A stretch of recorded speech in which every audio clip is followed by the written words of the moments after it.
All right, so moving on from there, guys, let's talk about the Batman Caped Crusade. So, got some bookmarks here. Hopefully, none of my Sydney Sweeney picks pop up. Okay, so these are some of the first looks at the Batman Caped Crusade. Now, if you guys are not familiar with this, because I understand there was a lot of things that have happened since this was announced, but the Batman Caped Crusader was announced after Matt Reeves is the Batman with Robert Pattinson, because Matt Reeves was announced to be a producer on this. It's a new animated Batman show. It would even have Bruce Timm attached, which again, Bruce Timm is the one who did let's see, the Batman animated series, which, everybody's talking right now about X-Men 97, which is great and I'm enjoying it.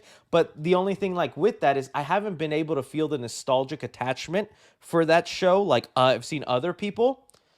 With this Batman animated series, that is my nostalgic attachment. Okay, I remember when the Batman for Robert Pattinson was coming out, every day leading up to that movie, like for the last 3 months, I would just go to bed at night and watch one Batman animated series episode. And dude, I just love it. I love that theme song. I love that world. I love how serious it was. It's not very goofy. That Batman in it's great. A lot of awesome stories in there. Just an awesome show, right? And so high bar is set here, and we're all like, what's going on? Then Warner Brothers wants to bring out their mess and do a lot of dumb stuff. With this was supposed to be on Max, but because Warner Brothers is hemorrhaging for money, they started selling off things and be like, you want to buy this? You want to buy this? You want to buy this? So now the show's instead going to Amazon, which I guess is fine. They got some good stuff in there.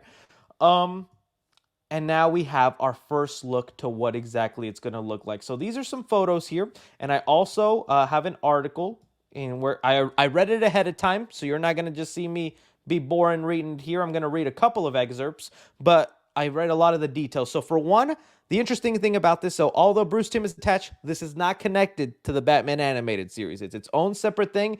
But looking at the art style, I love it. And it very much reminds me of like an updated version of that animated show, which I love. I'm not sometimes too crazy on like heightened versions. I kind of like this realistic appearance. I think it looks really good.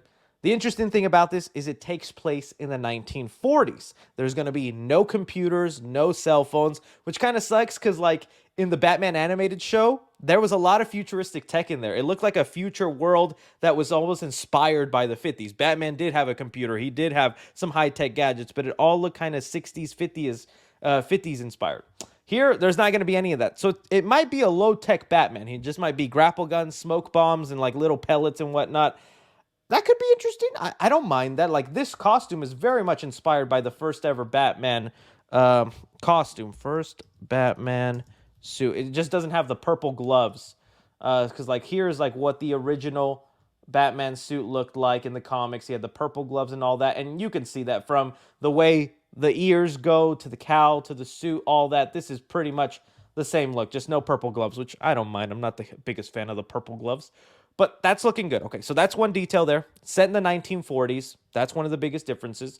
Another thing in here, let me see. This is Commissioner Gordon they're going with. Again, since Matt Reeves is attached, I'm thinking a lot of the stuff of what we're doing in here, Matt Reeves is kind of segueing us into what his universe looks like, specifically when it comes to Clayface. We're going to talk about that here in a sec, but they got our Commissioner Gordon here.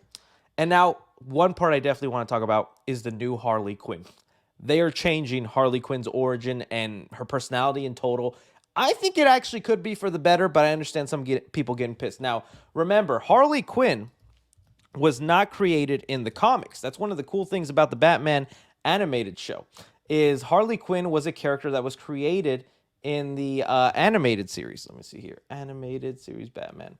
The Bruce Timm in there, she was created as Joker's girlfriend. She shows up a couple of times in there, and she gained so much popularity, she started becoming a character in the comics, showing up in movies and whatnot. And we love her, and they've already done some changes, because if you watch the Batman animated show, ooh, this Joker pushes her around, treats her like crap, does not even show a sign of affection. And the movie version of Harley Quinn with Margot Robbie, she's a powerful, strong girl who becomes independent, pushes aside the toxic boyfriend and becomes her own person. Good for her. They're going a different route with this animated show. So, for one, you can see the costume change. Let me read to you the excerpt of what they're describing. Okay, so they say here, I co-created the character, so I have a lot of love and affection for her, but I thought there might be something interesting about bringing her on the show, just not as Joker's girlfriend. So how do we do that? A big part was just doing a basic flip.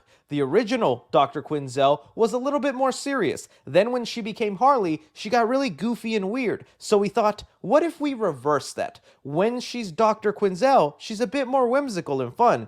And then when she's Harley Quinn, she's scary. So essentially, this version of Harley Quinn is almost like the opposite of what we know her to be. When she's just the doctor, which I'm assuming this is her as the doctor therapist, she's gonna be kind of like the Harley Quinn we see. She's gonna be joking, making laughs, a little flirtatious, being all happy. And then when she becomes the villain, serious, silent, scary, which is also why I think they flipped her colors from like green and yellow as opposed to like red and black. I kind of like that. I'm going to have to see how that goes, but that is an interesting turn of events. And if anybody is allowed to make these drastic changes with Harley Quinn, is the original creator, is it not? I mean, if we saw this in a new movie or like a different show, we'd be like, oh, that's some liberties. But this is the guy who created Harley Quinn. Let's let him cook a little bit. So I kind of like this direction. It doesn't rely on her having to be a henchman for Joker, have that romantic relationship, none of that stuff. She's her own person. She's going to be a scary villain. And who doesn't like scary jackals or whatever, jesters? I always call it a jackal, but it's a jester, Chris.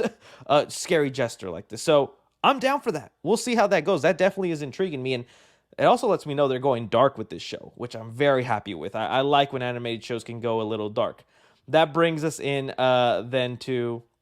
Oh, okay, before we talk about Clayface, there was some details here about how Bruce Wayne is going to be. And again, since Matt Reeves is attached to this show and is a producer, he's making his Bruce Wayne a lot like the Bruce Wayne that we get in the Batman show. So let's see here. It says here... This is describing Bruce Wayne and Batman. He says, he's a really weird human being, Tim says. He's not obsessed with his parents' murder, but it changed him in a way where he's still not adjusted to being a human being. He's literally Batman, just like me. I'm literally Batman. We got so much in common. Inside, that's who he is. Whenever he's Bruce Wayne, that's not just him with a mask off. That's him wearing a person's suit. He's trying to pretend to be something he's not. Which, to me, that sounds exactly like what Robert Pattinson was going through in The Batman. Robert Pattinson was Batman. Like, that's his identity. That's his persona. When he was Bruce Wayne, he's like, I'm just, I do that for sleeping. I put on my glasses. You lied to me, Alfred. All those kind of lines. And that's why I'm also excited for his Batman sequel, because we're probably going to see that Bruce Wayne persona grow. But here, he's putting on a mask. Bruce Wayne is a persona to him. That's not who he is. When he puts on the Batman suit, that's where he feels his true identity.